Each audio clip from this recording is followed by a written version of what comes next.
পানির হিস্সা সহ বিভিন্ন ইস্যুতে ভারতকে দাদাগিরি বাদ দিয়ে বন্ধুসুলভ আচরণের আহ্বান জানালেন বিএনপি মহাসচিব। পদ্মা বাঁচাও গণসমাবেশে তিনি জানালেন, ক্ষমতায় গেলে পানি বন্টনকে গুরুত্ব দেবে বিএনপি। এ সময় তিনি আরও বলেন, নির্বাচন না হলে দেশ ব্যর্থ রাষ্ট্রে পরিণত হবে। চাঁপাইনবাবগঞ্জ থেকে তুষার লস্করের ক্যামেরায় শাহনেওয়াজ বাবলুর রিপোর্ট। 4 গুণ শক্তিশালী এনজাইম ও অধিক ফেনা সমৃদ্ধ অরিক্স সিলভার ওয়াশ মাত্র 70 টাকায়। উত্তরের জনপদের মানুষের পদ্মার পানির ন্যায্য হিস্যার আন্দোলন দীর্ঘদিনের।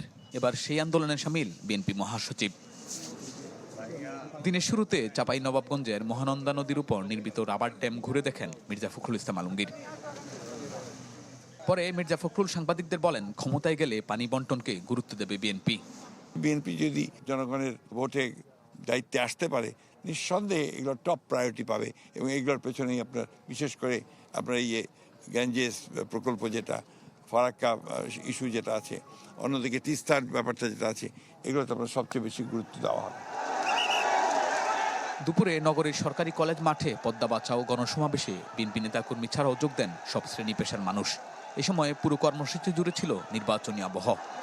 আমাদের কিছু বেঁচে থাকলে আমরা দিনের দিন উন্নতি হবে।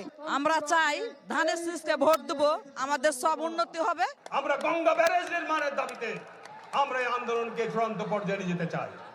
আগামী জাতীয় সংসদ নির্বাচনে এই অঞ্চলের ধানের শীষকে বিজয়ী করতে চাই। সমাবেশে বিএনপি মহাসচিব সমালোচনা করেন জামায়াত ইসলামীর নানা কর্মকাণ্ডের। কেন মানুষকে বোকা বানাচ্ছেন? আপনি তো নির্বাচন করবেন, নির্বাচন না করলে আপনাদের অস্তিত্ব থাকবে না।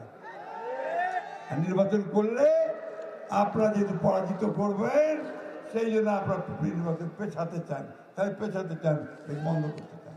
রাতারাতি লাভ দিয়ে গিয়ে 51% হয়ে যাবেন, এইটা মনে করেন না।